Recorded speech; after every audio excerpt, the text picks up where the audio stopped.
Uh, so I'm sharing my screen once.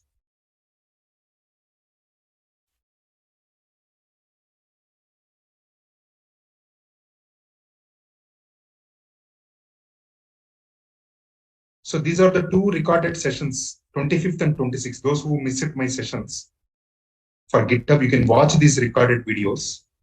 Okay. The thing is, I think these links will be there only for 2 days. After that, video gets deleted. So just watch 25th May and 26th May recorded video session. And these links will be there only for 2 days only. Okay. So just watch this, which I posted you in the Google Classroom. Okay.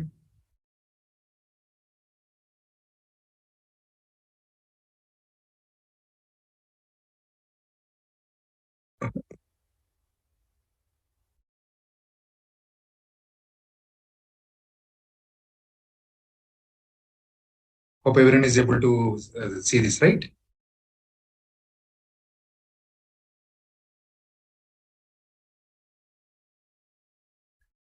All right then. Okay. But this recorded video will be there only for 2 days.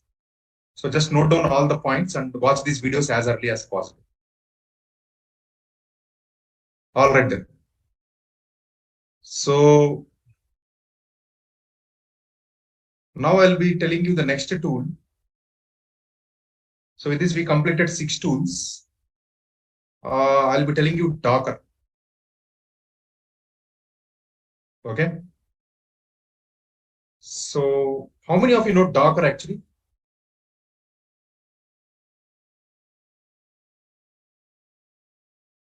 How many of you know Docker?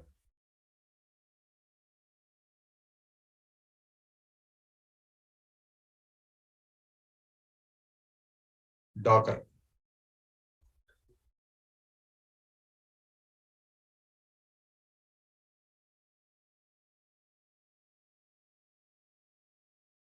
How many of you know Docker? Anyone is having idea on Docker?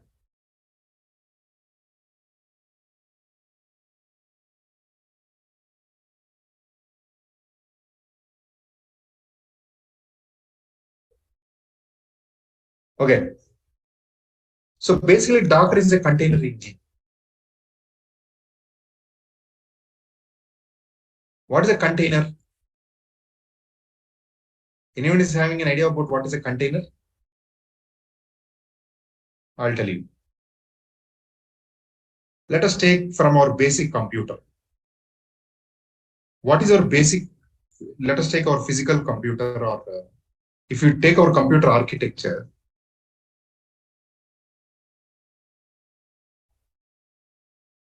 So basically, what does physical computer will have?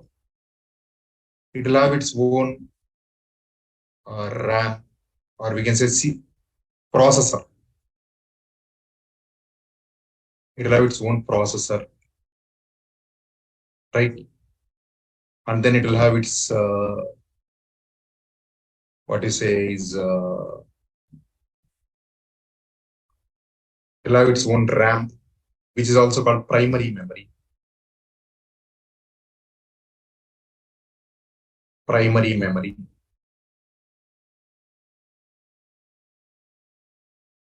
And then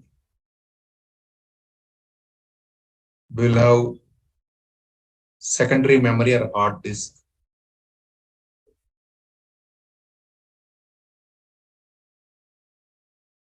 Secondary memory or hard disk. Just 1 minute, I'll be back. Just 1 minute. Someone is ringing me. 1 minute.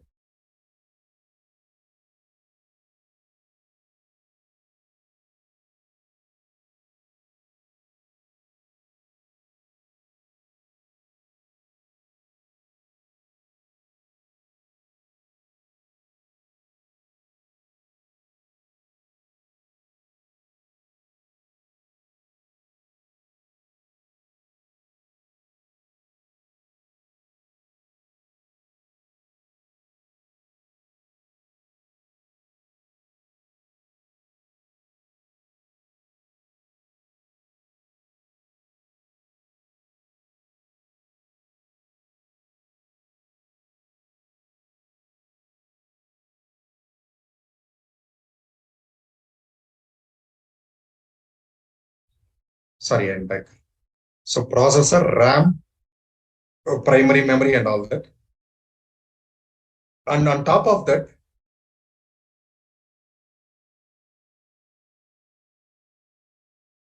there is an operating system also,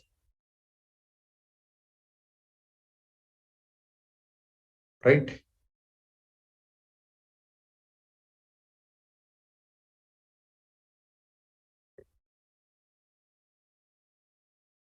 On top of that, there is operating system, right? Which is OS, right? This is your basic computer architecture, right? If you see, these are your hardware components. These are your hardware components.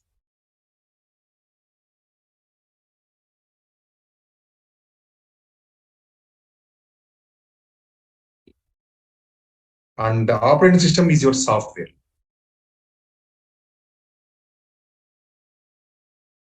This is your software, okay? So basically, what is the use of operating system? It will act like an interface between the user and your hardware. Okay, what are the calls that your OS? So the main component in OS, you'll have a kernel here. Kernel will interact with your hardware, right? Suppose you're writing some programs and you're executing those programs, all the calls will go through this operating system. And internally, the calls will interact with your hard disk or RAM or your processor. I mean, I'm just telling you. In that way, the system calls will be happening. So these are a physical computer, right? Now assume that there is a software installed in this physical computer. So this is called hypervisor. This is called hypervisor. And what this hypervisor will do, you know, it will create programs. It will create programs where these programs works like virtual machines. So hypervisor will create programs running programs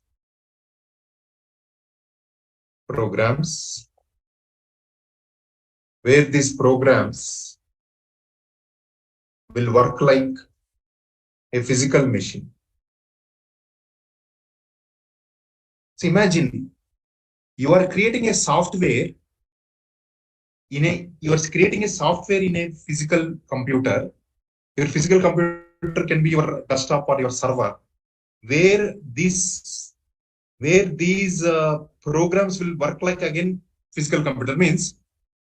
So you can log into this. You can log into this machine. You can log into this machine, but these are not real computers. These are not real computers, or real systems, or real machines. So these are called virtual machines actually. So these are called virtual machines.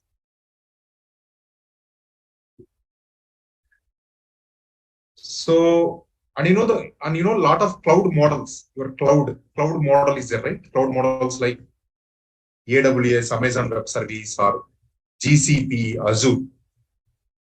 Their base model is this one.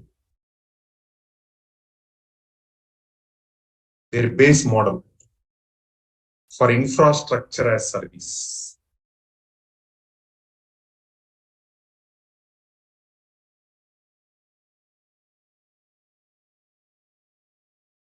Okay, these are called virtual machines. So cloud models like AWS, AC, GCP, Azure, their base models for infrastructure services, this one.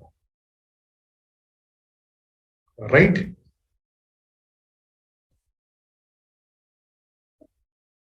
So imagine, see, these are not real computers, but these are programs which works like computers.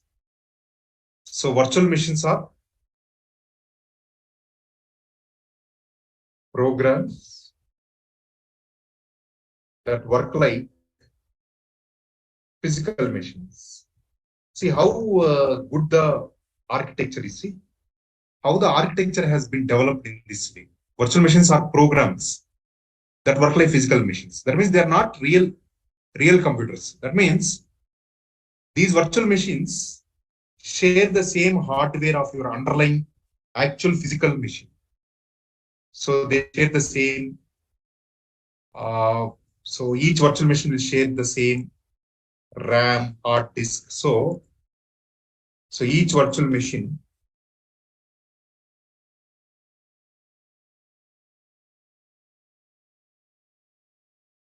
will share the same hardware like processor, RAM, your hard disk. Okay, each virtual machine will share the same hardware as underlying physical machine, from underlying physical machine.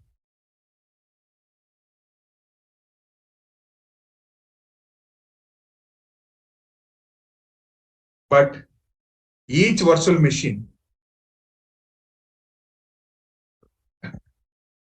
okay, so your hard disk will be your D drive, C drive, and all that.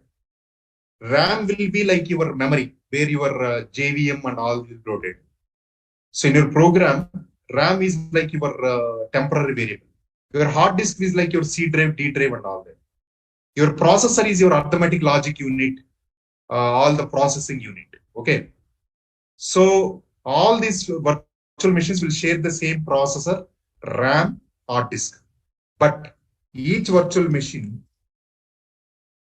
will have its own operating system. Okay, that means, see, basically the underlying physical machine, we call it as a host machine. From now onwards, I'll call this as a host machine. Right? Now I have now processor, RAM,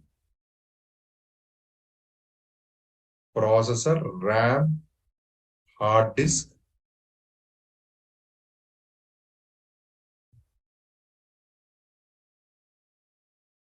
RAM,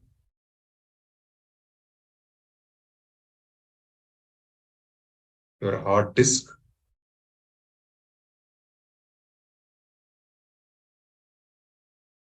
right? And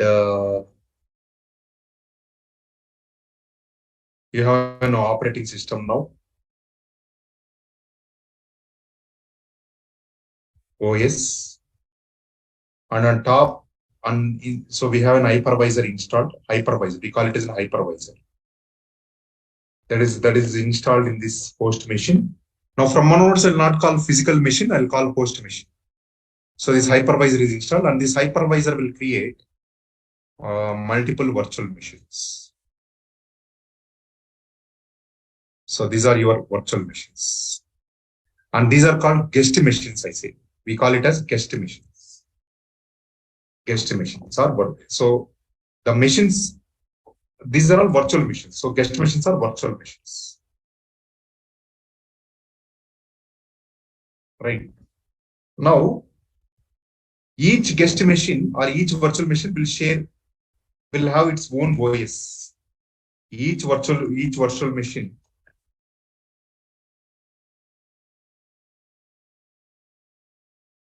will have its own OS.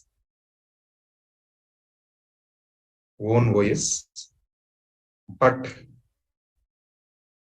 will share the same hardware as a host machine.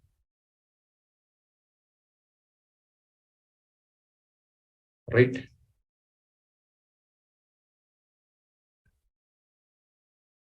So now the cloud is working on this model. So with virtual machines, now instead of having a single machine, I can create 3 machines inside one machine. See the beauty of this architecture. So with a single actual real machine, I can create virtual machines or 4 virtual machines or 5 virtual machines. So that these virtual machines will act like separate machine, as if they are running as a separate machine. Okay. And different users can access these virtual machines. Okay. Different users can access these virtual machines and they can install the required softwares. They can install the required, as if they are installing the softwares in the host machine. Now they can install like this. That means in a single real machine, I can create multiple virtual machines. So that each virtual machine will be dedicated to a particular user or particular business. So where they can install the required softwares in that, etc. Right. So, but the main disadvantage of this is actually, as I told you, each virtual machine will have its own operating system. So, operating system will itself, OS will itself consume 40% of the RAM. So 30 to 40% of the RAM.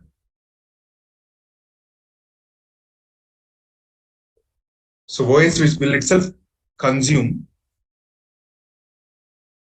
30 to 40% of the RAM. That means if my RAM is like, say, 16 GB, right? For example, now each virtual machine will share the same RAM.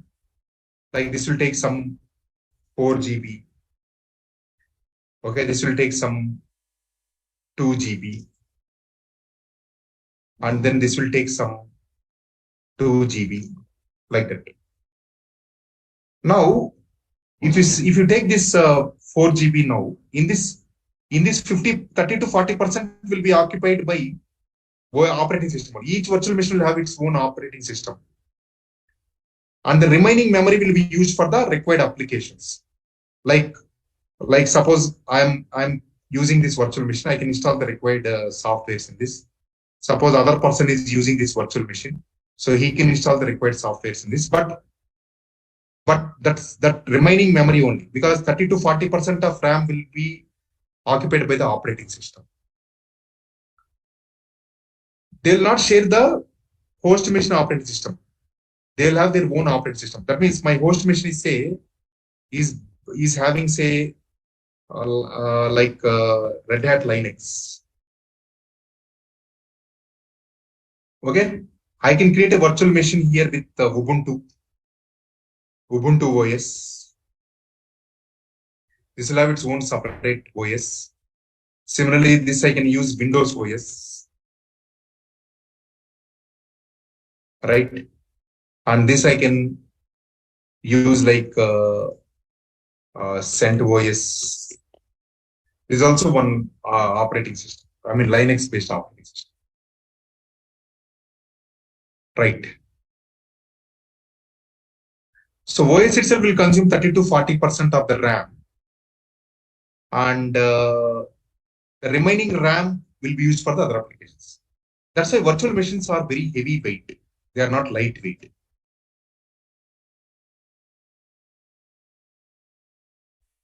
Or heavy weight, and they are not lightweight actually.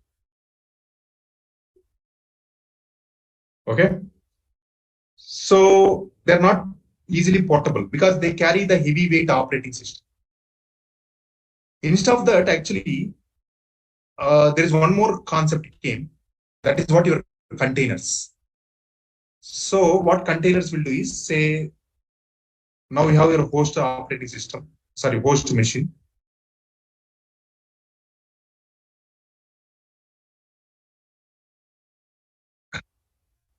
And you'll have the processor, RAM, hard disk,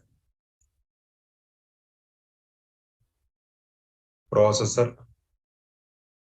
RAM, hard disk, right? And you have operating system also, OS.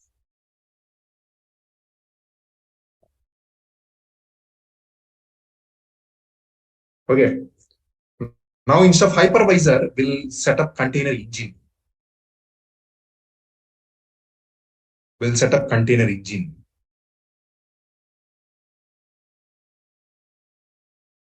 And using this container engine, we can create multiple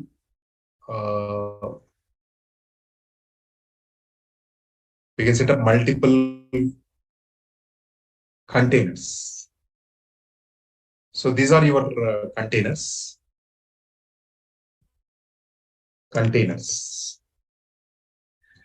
So they work like virtual machine only, but the advantage is this container engine can be your Docker. And these are your Docker containers.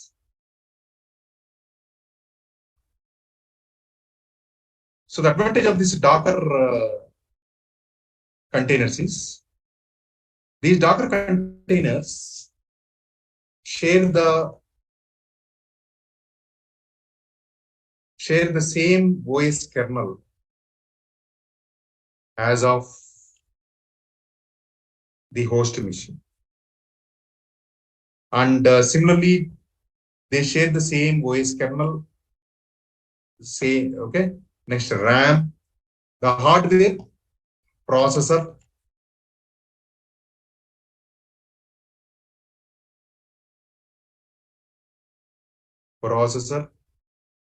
hard disk as of the host machine.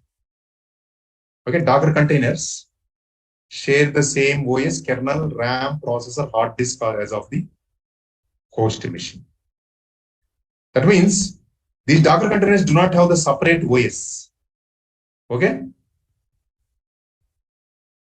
So these Docker containers will not have separate OS. They share the underlying host machine operating system. That's why these Docker containers are now lightweight. Now, since they don't have separate OS, whatever the RAM that is being shared to these, we can use that completely for your application. So in this container, I can install the required softwares or applications and I can run it. Okay. So Docker containers also work like virtual machines, but will share the same OS, as underlying physical machine.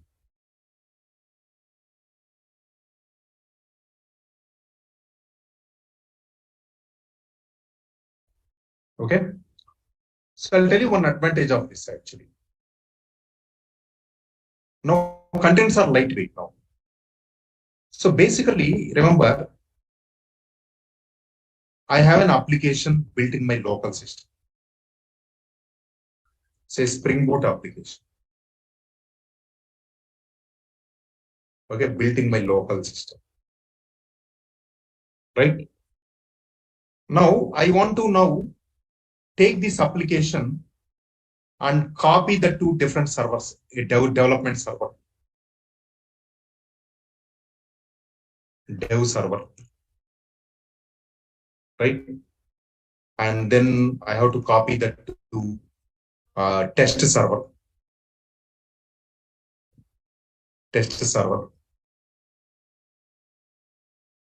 and then to production server.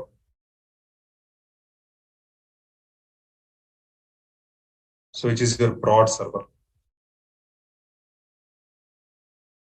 So first, if I want to set up this Spring Boot application in this dev server, what are required? So, or let us take Spring Boot or Spring MVC, anything, or a Spring Boot application or Java-based MVC application.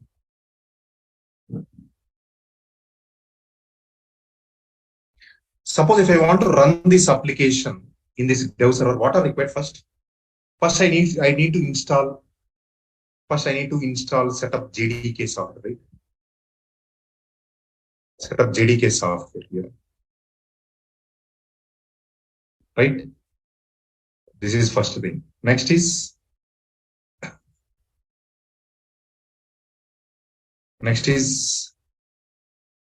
set up Tomcat server, right? Right. And then what should be next? Copy the jar or var file here, right? So, and then I have to start the server. These are the steps I need to write. So in all these environments, I have to do the same thing, right? Assume that this dev server, this is one virtual machine. This is one virtual machine. This is another virtual machine. This is another virtual machine. If you go to your cloud, you'll have the virtual machines like this. Now, instead of doing all these steps at every place, why can't we take all these steps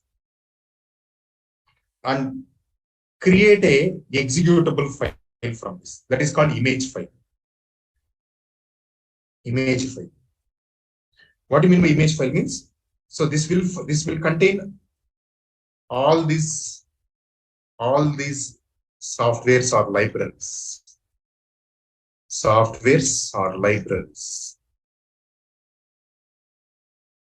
Okay, like so this image file will contain JDK software, Tomcat server, the jar. The jar means your own application. Your own application is built with jar or var, right? Right. So jar or var file and start the server. So you can create one image file. Take all these softwares and bundle. So you can take all these softwares or library and bundle. Image file means we can say bundle. So bundle of all these softwares. Bundle of all these softwares is called an image file. Okay. And take this image file and instead of doing in each and every server all the setting up the softwares, setting up the Tomcat servers, copying this jar, you take this image file and just now copy that to your test virtual machine or dev virtual machine, where you have Docker dev virtual machine. So where you have the Docker container running here, Docker engine running here. Docker engine should be set up here. Docker engine should be set up. And now take this image file and using this image file, okay, launch a Docker container. Okay. So take this image file using the Docker engine, create a Docker container. Okay. So take the image file or using the image file, or we can say it's from image file. From image file, we call this as a Docker image file. From Docker image file, okay, create a Docker container using Docker engine.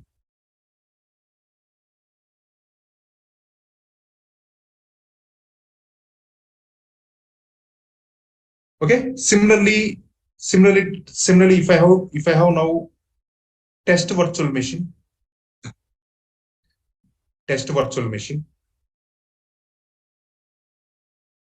Okay. If you have test virtual machine, you can take the same Docker image and provided in this test virtual machine, Docker engine should be set up. Docker engine should be set up. Now what we can do? Now from this Docker image file,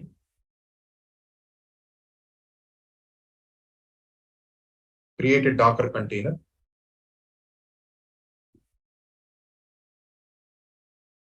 Using Docker engine. And you know, if I create a Docker container, what will happen now? So this container now will actually have the running softwares, which contains JDK, Tomcat server, jar, or your application will be running like a server now. So when a Docker container is launched, your application will be the application, the jar or war file that what you have built, the application will be running in the Tomcat server.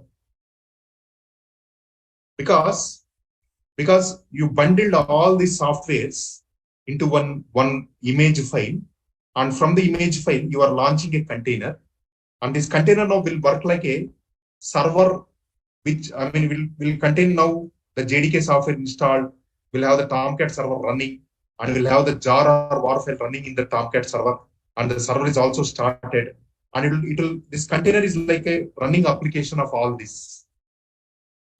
So just you should have an image file and copy in all these machines, provided these machines should have the Docker engine installed. How to install the Docker engine, I'll tell you. So that's all. So now, like that, instead of actually setting up the required softwares on each and every machine, just bundle them as in one image file and just launch them as Docker containers. And for Docker containers, you don't need separate operating system also. They share the same operating system as of this virtual machine. Because now, if your Docker container is running in this machine, means this virtual machine is your host machine, and your Docker container is your guest machine. So like that, in one virtual machine, I can have multiple Docker containers running. That means if you see the underlying architecture, you can have a physical machine running here.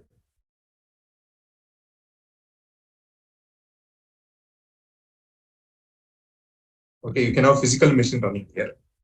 Now, on top of the physical machine, I can set up hypervisor, which creates multiple virtual machines. On top of hypervisor, you can create multiple virtual machines. Right. Now, in each virtual machine, I can set up Docker engines where I can run multiple Docker containers. These are your Docker containers. See how beauty the architecture is. So these are your virtual machines.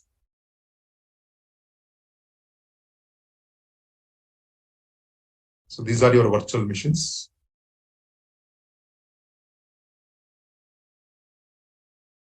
Right? And on top of that, you can have the Docker containers running. Hypervisor also should be installed. See, basically, you don't need to worry about this part. If you go to cloud model, this is hidden for us. In cloud, only for us, virtual machines will be available. We can't see this one. In the cloud model, we'll have only virtual machines, and we can install Docker containers here. We can run Docker containers.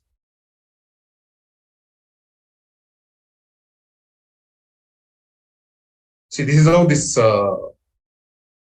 from the cloud model. If you go for AWS or any cloud provider, you can see the virtual machines. This hypervisor physical machine is hidden. This is underlying.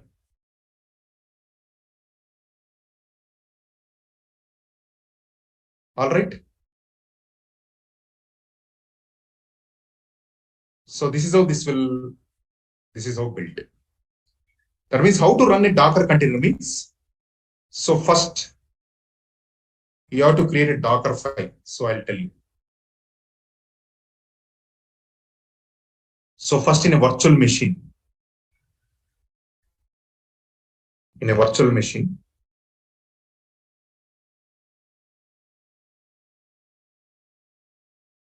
so you can install a Docker engine.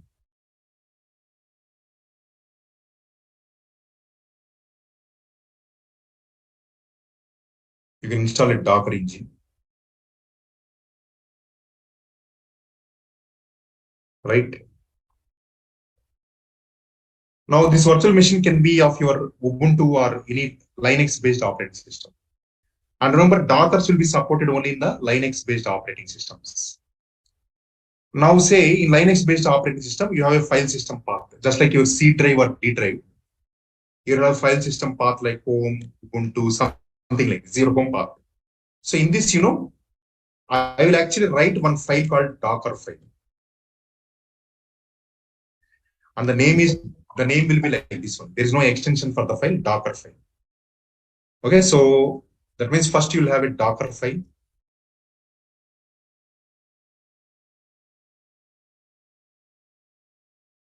Docker file. And from Docker file, from your Docker file, you can create a Docker image.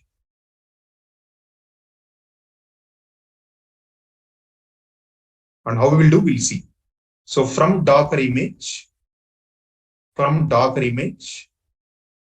we'll launch a Docker container. You have to remember this one.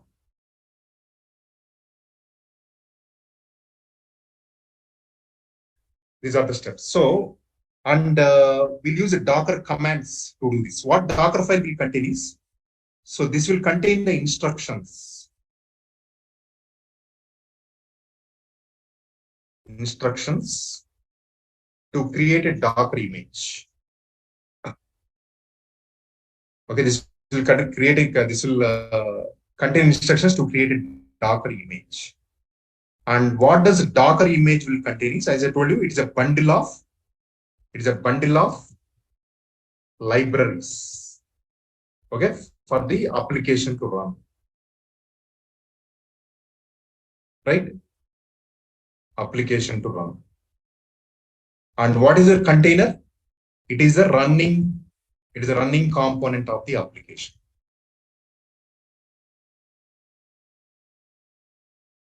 I told you the JDKs, the earlier example, right? You have a Java MVC based application. So where you have Tomcat server and everything, JDK software, everything, and all you'll bundle that in one image file, and you'll launch that as a container so that when the container starts, it will run the Tomcat server with the JDK software installed, and then it will open your application. It will launch your application. Right? So to create this Docker image, we should have Docker file. And from Docker file, how we'll create Docker image? So we'll use commands like Docker build command. So we'll use a Docker build command.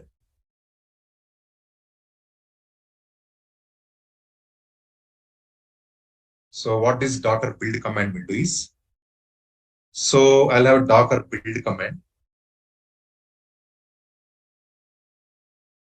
So this Docker build, what it will know, it will take this Docker file as input, which is placed in this path.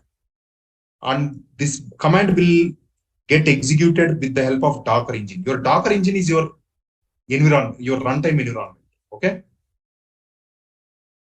So in Docker engine, you have this Docker engine is your execution environment. So Docker build will take Docker file as input, and with the help of Docker engine. So Docker engine is your execution environment. Okay. So Docker build command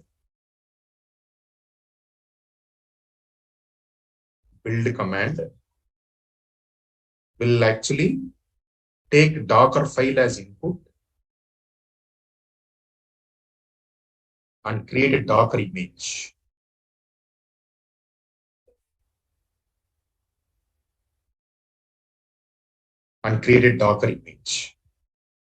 Okay.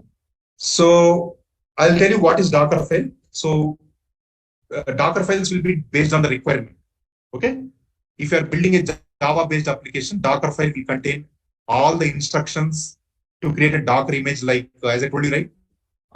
Set up JDK software, set up a Tomcat server, like that. Suppose I want to run a Docker container with MySQL database. So Docker file will be different for that. So for each requirement, we'll have different Docker files actually. Okay. And Docker build command will take Docker file as input and create a Docker image. And this Docker image will be stored in the cache.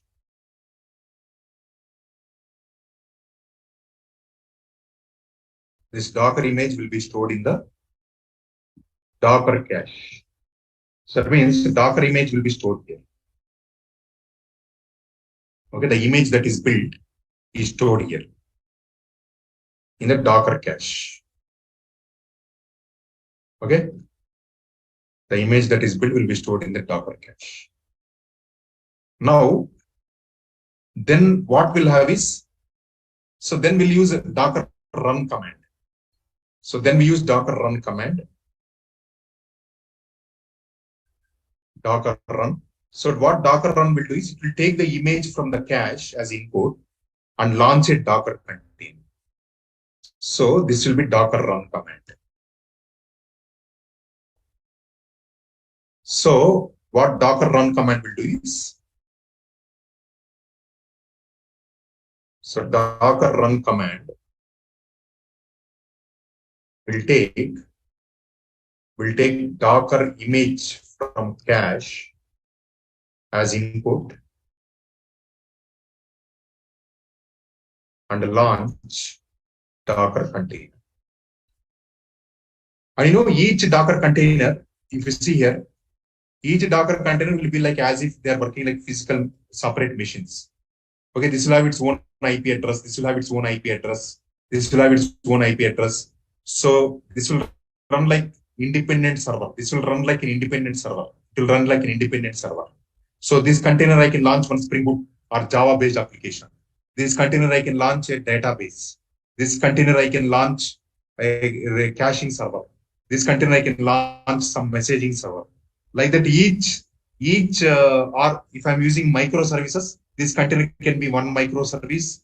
This container can be another microservice. This container can be another microservice. So like that, each container will be having different set of functionalities they work like an independent components, compute components.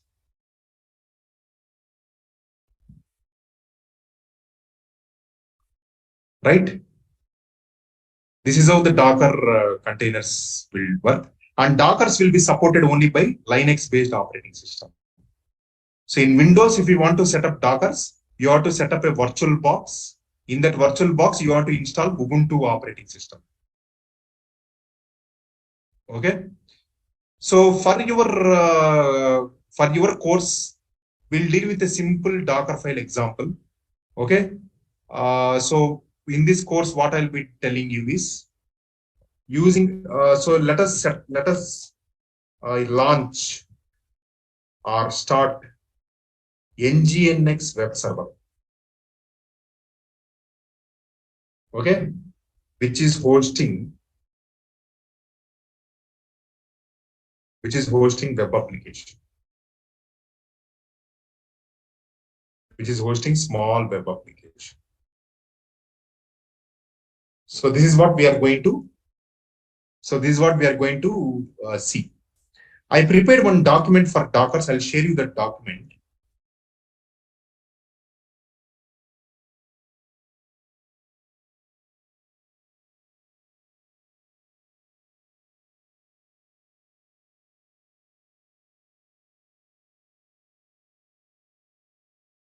So if you see here, so these are the steps. So in Ubuntu OS, just install these commands. Just run these commands.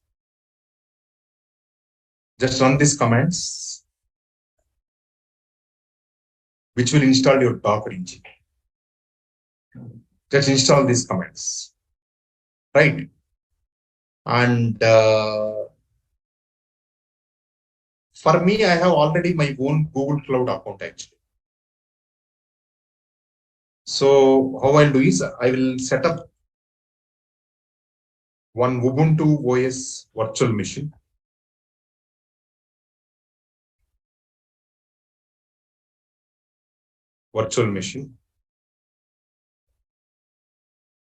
In that virtual machine, I will set up or install Docker engine using these steps. So using these steps, okay. I'll install these Docker engines using these steps, right? And then once I set up, once I install Docker engine, then what I'll do, I'll create a Docker file, Docker file required for NGNX server, and copy the small HTML into Nginx server, right? And from Docker file, create a Docker image, because image is a bundle of all these libraries. So this image now will contain, Nginx library, Nginx and HTML file. And this HTML file is a small web application that you have. Next, from Docker image, create Docker container. And what this container will do, so this will launch its own, this will launch Nginx server running the HTML file. Okay, so these are the steps we will do. Okay, so these are the Word documents. So let us continue on Monday on that. Okay, so let us continue on Monday on this. Okay, let us continue this on Monday. So Monday we'll see.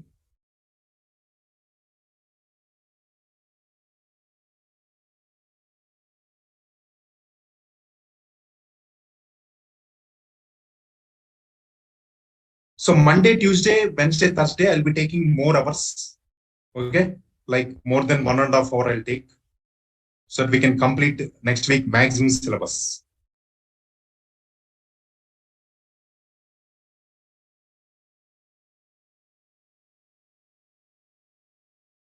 All right.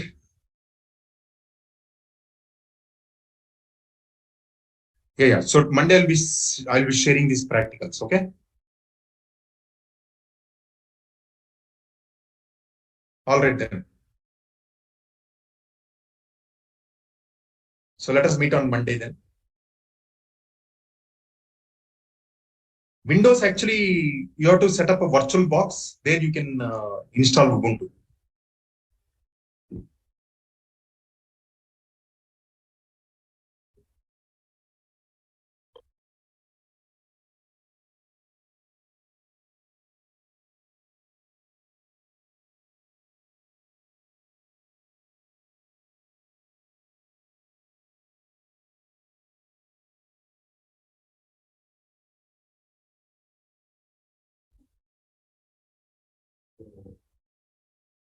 I think you can refer that. I did not install anytime this virtual box, because I'm using right from beginning Ubuntu OS only. Virtual box setup in Windows. I install Ubuntu.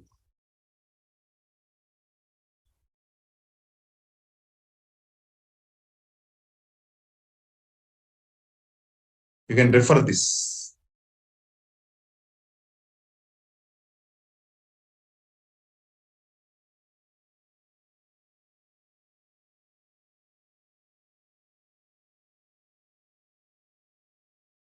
I think you can go. You can use this one. I'll just share you this link. Go through this link.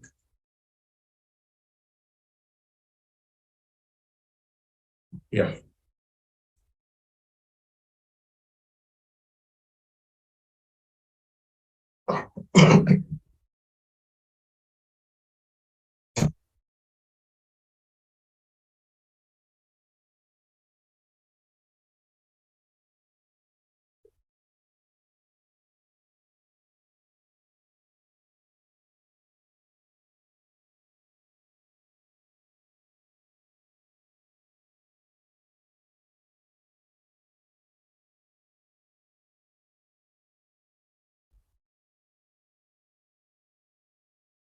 Okay then.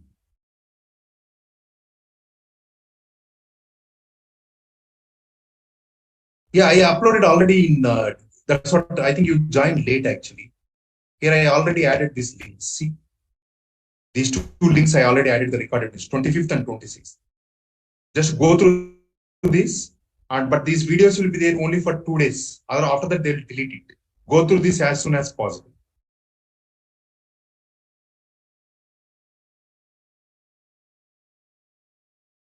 All right then. So Monday we will meet. So Monday we'll complete Dockers and I'll start the next tool itself Monday, which is ELK. And then after that JMeter. JMeter, I think it will be one day. Then after that Jenkins. All right then. So thank you all. See you on Monday then. Okay. Thank you all.